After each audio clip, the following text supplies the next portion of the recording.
Welcome to Holly's Quiet Harbor. Take a deep breath and let your mind begin to rest.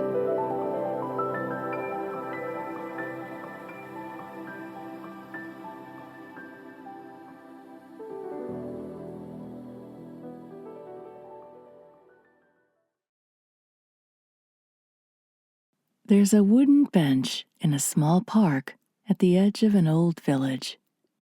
It has never traveled farther than a few feet from where it was placed. And yet, over the years, it has witnessed more journeys than almost anyone alive. The bench sits beneath a broad sycamore tree, facing a narrow pond where ducks drift lazily between the reeds.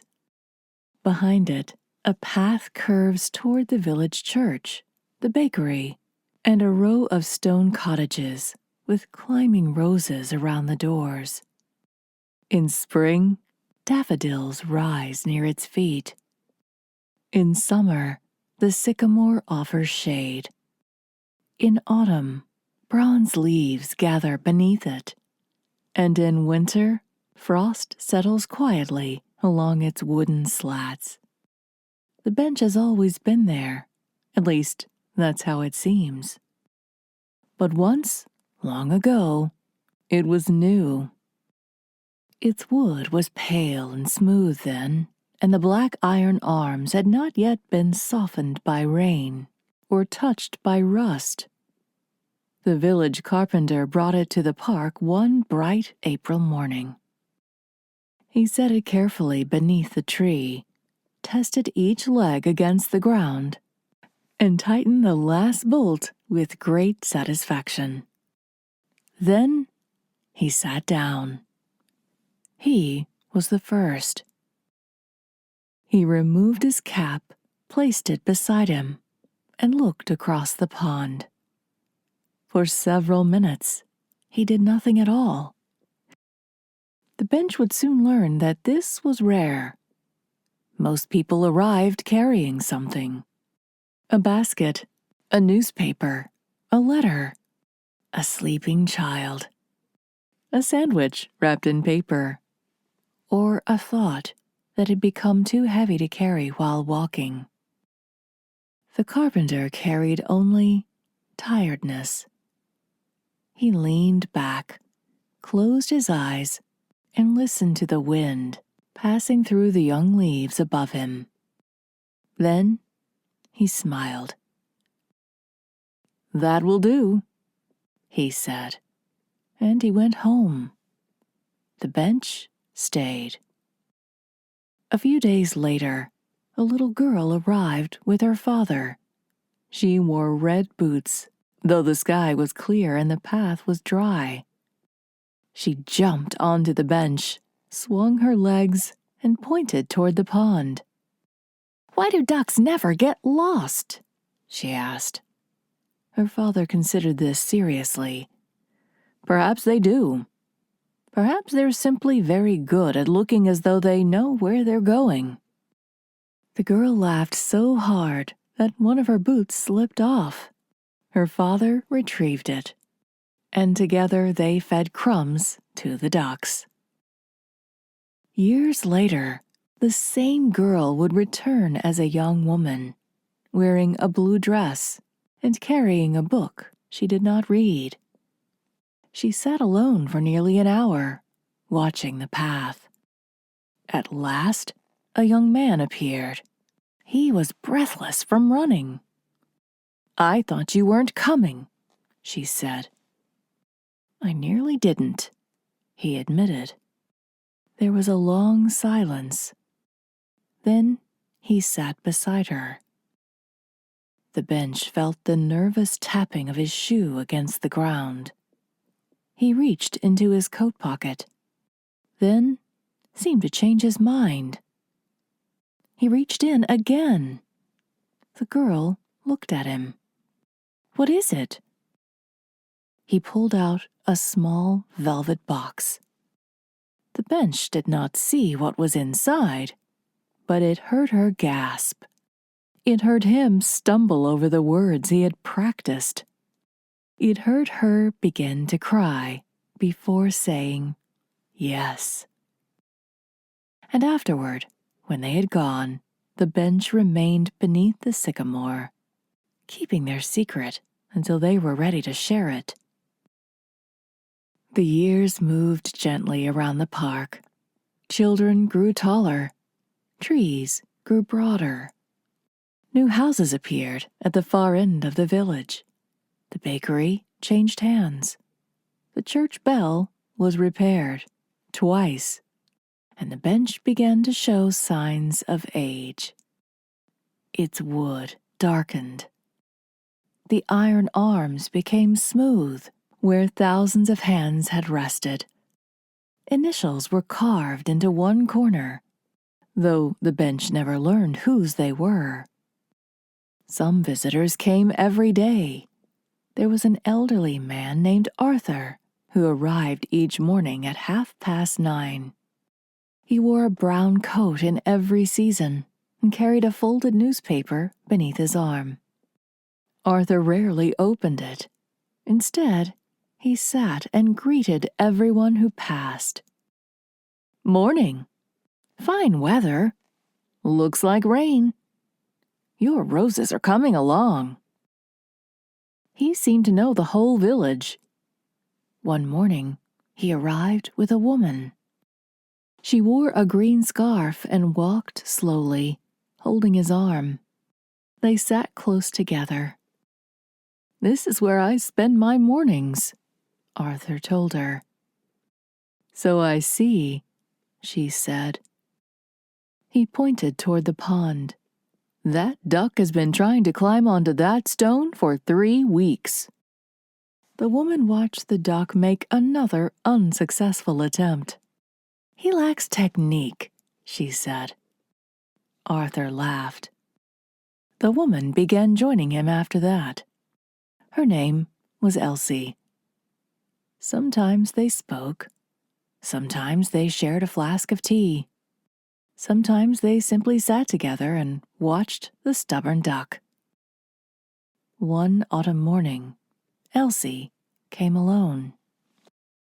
She brought the flask, though there was no one to share it with. She sat for a very long time. The bench felt her hand resting on the empty place beside her.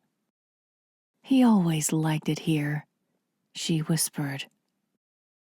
The sycamore released a single golden leaf. It drifted down and landed gently in her lap. Elsie held it as though it were a letter. The bench had heard laughter, promises, apologies, and good news. It had also heard silence, and over time, it came to understand that silence was not empty. Sometimes silence held grief too deep for words. Sometimes it held companionship so comfortable that words were unnecessary. Sometimes it held a decision quietly forming, and sometimes it held nothing more than a person needing a place to be still. One summer afternoon, 2 brothers arrived. They were both middle-aged, though when they spoke, the bench could hear the boys they had once been. "You should have called," one said. "You could have called too," said the other. "That isn't the point." "It's exactly the point." They sat at opposite ends of the bench, each staring in a different direction. For several minutes, neither spoke. A family of ducks crossed the grass in front of them, the ducklings hurrying to keep up. The younger brother sighed. "Do you remember when Dad brought us here?" The older brother looked toward the pond. "He used to pretend the ducks knew him. He said that one was called Bernard." They were all called Bernard. Despite themselves, they laughed. It was a small laugh, but it opened a door. The conversation that followed was not easy. There were old hurts to explain, and misunderstandings to untangle. More than once voices rose. More than once one brother stood as though he meant to leave. But each time, he sat again. By the time the church bell rang 6, they'd not solved everything, but they walked away together. The bench had learned that reconciliation did not always arrive with grand speeches. Sometimes it began with remembering the same duck. In winter, fewer people came. Snow covered the pond's edge, and bare branches reached into the silver sky. One especially cold afternoon, a young woman sat down and buried her face in her hands. She had no hat, and snowflakes gathered in her dark hair. For a long time, she cried quietly. Eventually, an older woman walking a terrier stopped nearby. "Are you all right, love?" The young woman shook her head. The older woman nodded as though this were a perfectly acceptable answer. She sat beside her. The terrier curled beneath the bench. No questions were asked. No advice was given. After a while, the older woman removed her scarf and placed it around the young woman's shoulders. They sat together until the snow began to thicken. Then they stood and walked toward the village, side by side. The scarf was returned the next day, but the two women continued meeting at the bench every Thursday for many years. The bench had heard birthdays planned and jobs accepted. It heard test results feared and recoveries celebrated. It heard a child practice the violin badly, while his mother insisted he was improving. It heard teenagers share secrets they believed no adult had ever understood. It heard an old teacher recite poetry to himself. It heard a soldier say goodbye. It heard that same soldier return. It heard people speak of leaving the village forever. And sometimes, years later, it heard them explain why they'd come home. The park changed. A new playground was built. The pond was cleaned. The sycamore grew so large that 3 children holding hands could barely circle its trunk. And one morning, a notice appeared on the bench. "Dangerous. Do not sit." One of its legs had begun to rot. For the first time in nearly a century, the bench stood empty while people passed. The village council discussed replacing it with something modern, perhaps metal, perhaps recycled plastic, something more practical. But then, letters began to arrive. The carpenter's granddaughter wrote that her grandfather had built the bench. The woman with the red boots, now a grandmother, wrote that she had accepted a marriage proposal there. Elsie wrote about Arthur and the duck that never mastered the stone. The 2 brothers wrote together. The older woman with the terrier sent a note, though the terrier had been gone for many years. Dozens of people shared memories. Some were joyful, some were painful. All of them mattered. So the village carpenter removed the bench and carried it to his workshop. He replaced the damaged wood, but kept every piece he could. He polished the iron arms, He left the initials in the corner, and several weeks later, the bench returned to its place beneath the sycamore. Its wood was smooth again. Though not entirely new, it still carried the marks of time. That first afternoon, a little boy climbed onto it beside his mother. He swung his legs and looked toward the pond. "Do ducks ever get lost?" he asked. His mother smiled. "Perhaps they do," she said. "Perhaps they're just very good at pretending they know where they're going." The boy laughed. Above them, the sycamore leaves stirred.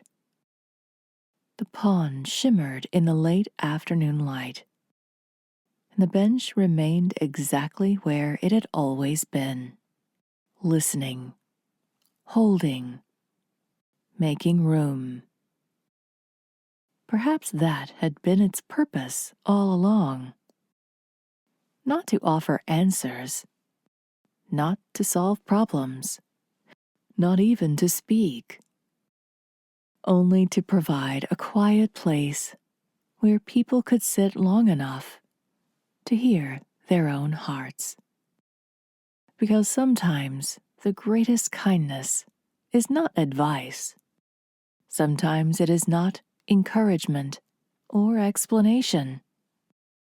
Sometimes it's simply presence, a steady place beneath a familiar tree, a space beside us left open, a silent promise that says, "You may rest here.